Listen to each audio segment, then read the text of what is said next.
sportovním stadioně v Brumově Pivnici. Začátkem prosince jsme zahájili hokejovou školu. S hokejkou se probouzíme, s hokejkou jdem spát, s hokejkou jdem spát, s hokejkou jdem spát.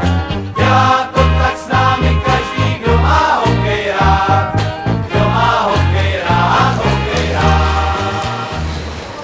Máme možnost trénovat v podmínkách v hale, které se rovnají, řekl bych, tréninkovým halám ve Spojených státech amerických a i Kanadě, protože sám jsem měl osobní možnost strávit necelé 4 roky ve Spojených státech.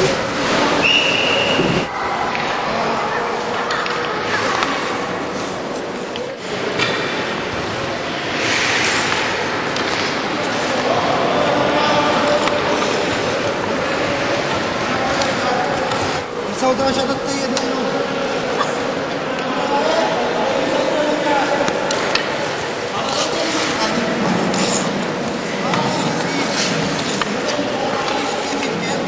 Tak já si myslím, že to jsou základy správného hokejisty. Protože to dítě, když tu bude od 3 let, když začne chodit, a pokud se postaví na brusle, tak tím dřív bude umět bruslit, tím dřív něho bude ten hokejista. Tady už máme pár talentů, ale je to prostě otázka, já neříkám tu věc, že ti hokejisti jsou až od 15 do 20. Někdo takový je, ale můj názor na věc je takový, že čím dřív to dítě začne, tak tím je to pro něho lepší. Tak to samozřejmě zlobí všichni, ale to je asi součást tady toho všeho. Morálka samozřejmě bude, to se postupně nazbírá. Já myslím, že spolupracují hodně šikovně, takže jo, v pohodě.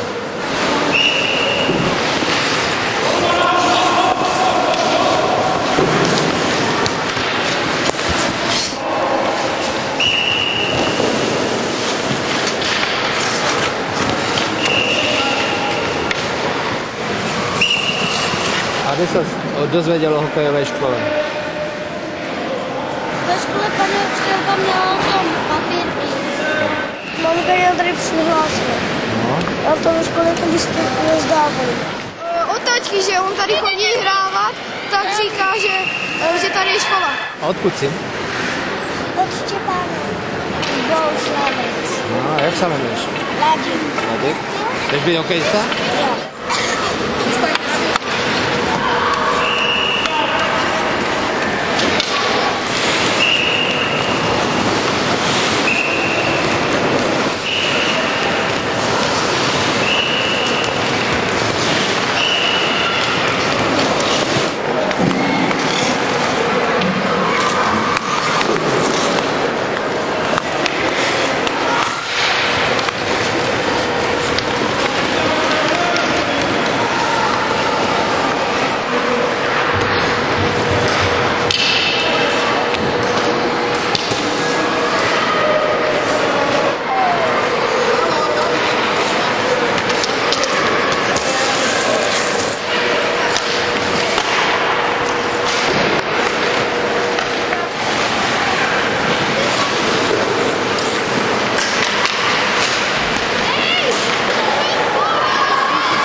Součástí každého dobrého tréninku jsme to završili soubojem, protože život je boj, tak trochu samozřejmě člověk to musí umět dobře zhodnotit a jinak, jo, já myslím, že je to určitá forma zabavy a ty děti to baví, což je podstata celé věci.